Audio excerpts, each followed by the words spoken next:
Hello everybody, Mark McCrae here. Welcome back to Introduction to Modeling in Maya. In today's video, we'll be taking a step back from modeling and review some selection and isolation methods that will better help us to move around and manipulate our models. So the first and most obvious is left click selects when you click on a different models within your scene. Now, if you need more fine-tuned selection of things, that's where we start getting into our component modes again. So if we shift click around the model, we see that we can grab all the different faces that we've clicked on, and we can control click on those faces to remove them from our selection. Now, if we wanted to invert what we have selected, we can hit Control Shift I to invert that selection, or go up to the selection menu and hit inverse. You can also grab a selection of faces. Let's hit Control V to get those back, and hold down Shift and marquee select over the model, and it will invert the selection. Now you can also, with the shift click, grab loops of components. So if we have faces selected, we click one face, shift, double click a face beside it, and it will go grab all the faces within that loop. If we want to grab, whether it's edge loops, you can double click on a loop to grab all in that. And then we can also grow our selections from what we currently have selected. So within the select menu, we have grow, click on that, and it will slowly grow out loop by loop from what you currently had selected. And I'm just hitting the G key to repeat that process over and over again. If you wanted to select an area within a loop, you can grab the starting face and then the end face with a shift double click. Let's make sure we grab stuff that's in the same loop. And it will grab all of the faces, vertices, or edges, whichever component mode you're currently in between those two areas. Next, and very important, is camera-based selection.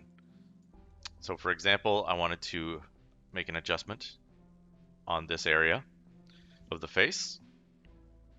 I could grab those, start moving verts around, but we'll see, because I drag selected, it's also grabbing everything that was within that area in the scene for verts.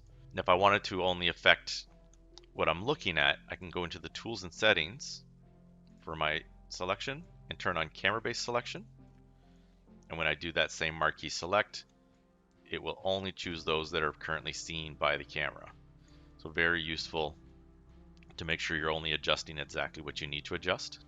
And another great method of selection is your soft select. So if we hit B to turn on soft select, we see that we get this radiating color around where we select. So if I choose this vertice, we'll zoom in on this here, I get a gradient strength radiating out from that selection, and I can hold B and left mouse click, drag, to increase that area of strength.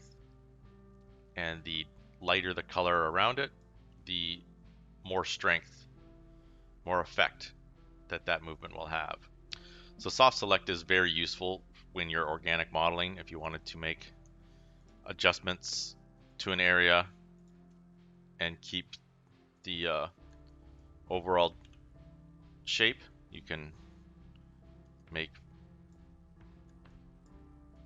much easier edits with soft select and maintain the organic flow. Then we can also isolate or hide the objects that we have selected. If we go into our object mode and we select the eyes, I could hit the H key to hide those objects, hit Shift H to bring them back. Then you can also use the isolate select. So if I wanted just the body, I hit isolate select and it will give me just the body isolated within that scene. And you can either hit it on your toolbar or simply hit Control 1 to toggle that feature on and off. So if I wanted just the eyes, Control I allows me to isolate those objects. I much prefer isolate select to hide. I find I've got much better control and I don't have to worry about what objects in my outliner I've hit hide on and which ones I haven't.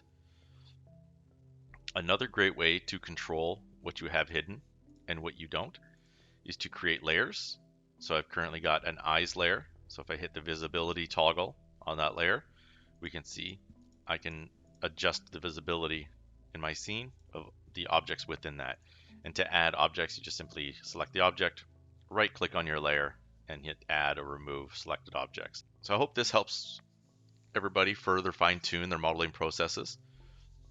If you've been enjoying this video and this series, please hit that like button. And if you're not currently subscribed, hit that subscribe button. Get future updates on this series. It's going to be a long, in-depth one. We're just getting started on this. Want to thank you all for your support. Have an awesome day. Keep working hard.